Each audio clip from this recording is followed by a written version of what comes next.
ধৈর্যের জন্য কোরআনে কারিমে বারবার করে আম্বিয়া রসুলগণকেও স্মরণ করিয়েছেন আর তার অন্যান্য মুমিন বান্দাদেরকেও ধৈর্যের কথা আল্লাহ পাক বলেছেন বা নির্দেশ দিয়েছেন।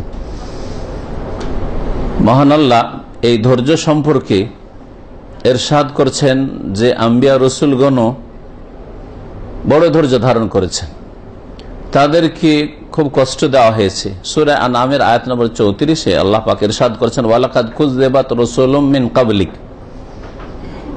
নিঃসন্দেহে হে নবী মুহাম্মদ সাল্লাল্লাহু আলাইহি ওয়াসাল্লাম তোমার পূর্বে অনেক রাসূলকে মিথ্যা প্রতিপন্ন করা হয়েছে।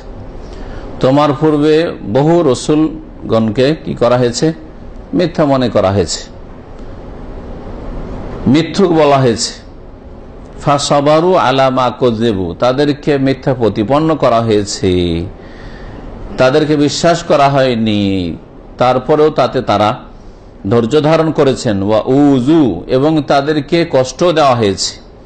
হাত্তা আতাহুম নাসরুনা, এই কষ্টের পরে যে তাদেরকে কষ্ট দেওয়া হয়েছে আর তারপরে তারা ধৈর্য ধারণ করেছেন এই কষ্টের উপর, তারপরে আমার সাহায্য তাদের জন্য এসেছে। আল্লাহ রাব্বুল আলামিন তারপরে সাহায্য নামিয়েছেন। তো আম্বিয়া রসুলগণকে আল্লাহ পাক রব্বুল আলামিন যে পাঠিয়েছেন তারা সবচেয়ে ভালো মানুষ, তারপরেও তাদেরকে ছাড়েনি। জাতির অধিকাংশ লোক অসৎ, এই অসৎ লোকেরা ছাড়েনি, তারা কষ্ট দিয়েছে। সুতরাং যদি আপনাকে কষ্ট দেই তাহলে জানবেন যে আপনি আল্লাহর দ্বীনের সত্যি প্রতিনিধিত্ব করছেন।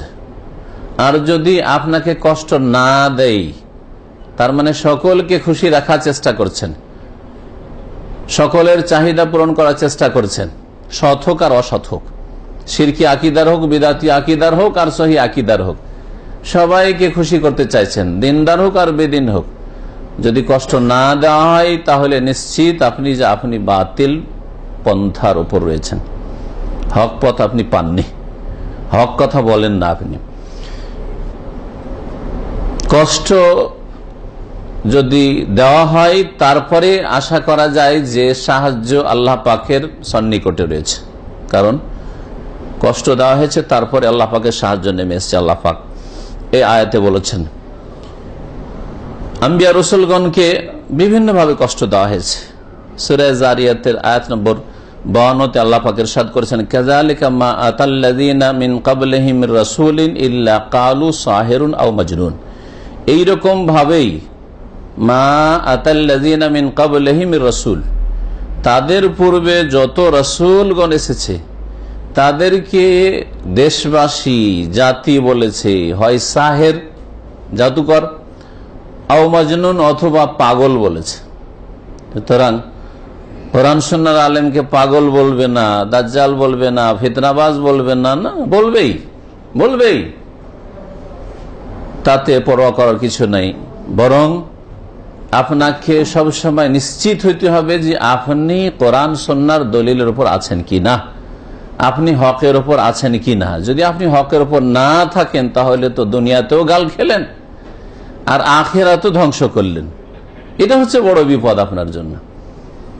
কিন্তু দুনিয়াতে গালমন্দ করবেই, কষ্ট দেবে, সব রকমের কষ্ট দেবে, মানসিক কষ্ট দেবে, জাদুঘর বলে, পাগল বলে, শারীরিক কষ্ট দেবে, মারধর করে, জেল হাজত দিয়ে, আর কত রকমের যেই রকম ভাবে পারে, যেমন নবী করিম সাল্লাল্লাহু আলাইহি ওয়াসাল্লামের সাথে করেছে, আপনাদের ইতিহাস জানা আছে। ইব্রাহিম আলাইহিস সালামের সাথে করেছে, যেমন ইতিহাস আপনাদের জানা আছে। আগুনে ফেলেছে ইব্রাহিম আলাইহিস সালামকে কাফিররা, অথচ ইব্রাহিম আলাইহিস সালাম আল্লাহ পাকের দুই অন্তরঙ্গ বন্ধু খলিলের একজন।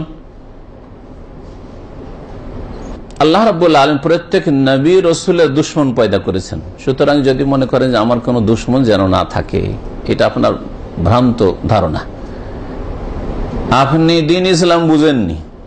এই মর্মে কোরআন কারীমের সূরা ফুরকান আয়াত নম্বর 31-এ আল্লাহ পাক ইরশাদ করেছেন, ওয়া কাযালিকা জাআলনা লিকুল্লি নাবিয়্যিন আদুওয়াম মিনাল মুজরিমিন, আর অনুরূপ ভাবে আমি প্রত্যেক নবীর অপরাধীদের মধ্য থেকে দুশমন, শত্রু পয়দা করেছি।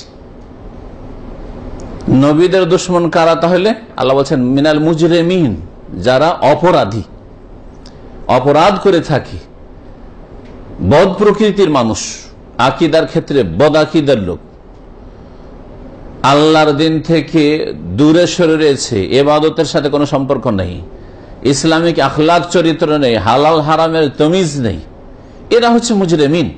আল্লাহর ফরজ ওয়াজিব আদায় করে না, হারাম নাজায়েজ থেকে বাঁচে না, শিরক কুফরিতে লিপ্ত রয়েছে, বিদআতে লিপ্ত রয়েছে, এরা সকলেই মুজরিমিন।